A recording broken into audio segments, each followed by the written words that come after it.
સુરેન્દ્રનગર ચોટીલા ડુંગરની આસપાસ આવેલા ડુંગરાઓની આસપાસ આવેલા નાના ડુંગરાઓમાં મોટા પાયે ખોદકામ રાવ ઉઠી હતી ત્યારે સોમવારે મોડી રાત્રે 2 કલાકે નાયબ કલેક્ટર રેડ કરી ₹71.32 લાખનો મુદ્દામાલ જપ્ત કર્યો છે। ચોટીલા પંથકમાં સ્થાનિક સ્વરાજની ચૂંટણીઓ પૂરી થતા ફરી નાયબ કલેક્ટરે એક્શન મોડમાં આવી ગયા છે।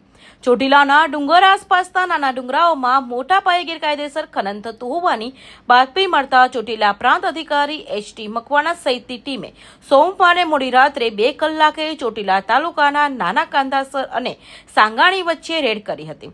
તેમાં ડમ્પર એક્સવેટર મશીન વડે તાસનું ગેરકાયદેસર ખનન થતું હતું। નાયબ કલેક્ટરની રેડ થતાં જ તેના માણસોએ ખનન કરાવનાર નાના પાડિયા લાભા ભીમા જોગરાણાને ફોન કરાતા તેણે આ બધું તારા માથે લઈ લે છે, મારું ક્યાંય નામ ન દેતો અને ભાગવાનો મોકો મળે તો ડુંગર બાજુ ભાગી જજે તેમ જણાવ્યું હતું। છેલ્લા 4-5 દિવસથી અમને બાતમી હકીકત મળેલી કે ચોટીલા તાલુકાનું છેવાડાનું ગામ જે વિછિયા તાલુકાની બોર્ડર પર આવેલ છે એવું ચિરોડા ભાદર જે ગામ છે ત્યાંથી શુક ભાદર નદી પસાર થાય છે।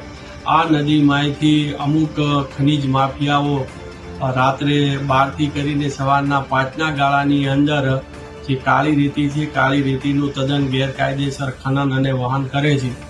જે હકીકત બાતમીને આધારે આજે મોડી રાત્રે 1:30 વાગ્યાની આસપાસ અમારી નાયબ કલેક્ટર પ્રાંત ચોટીલાની ટીમ સાથે અમે ખાનગી રાહે દરોડો પાડેલો અને આ દરોડા દરમિયાન છે એ સ્થળ ઉપરથી જે ખનન અને વહન કરતા જે ભરેલા એક ડમ્પર, એક લોડર મશીન, એક ટ્રેક્ટર અને ટ્રોલી તેમજ રેતી ચાળવાનો ચારણો અને આશરે 120 ટન કાળી રેતી છે એ જપ્ત કરવામાં આવેલી છે।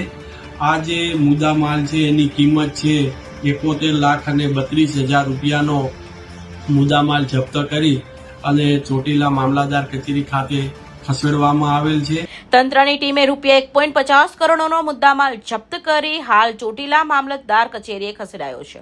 જ્યારે લાલા ભીમાભાઈ જોગરાણા અને અનિલ જામપડિયા સામે ગુજરાત ખનિજ ગેરકાયદેસર ખનન પરિવહન અને સંગ્રહ અટકાવના નિયમો 2017 તથા સરકારી જમીનમાં મોટા પ્રમાણમાં ખોદકામ કરતા હોવાની લેડ ગ્રેબિંગ અને તડીપારની કાર્યવાહી હાથ ધરી છે। કૌશિક પટેલનો report, Hind TV news, Surat.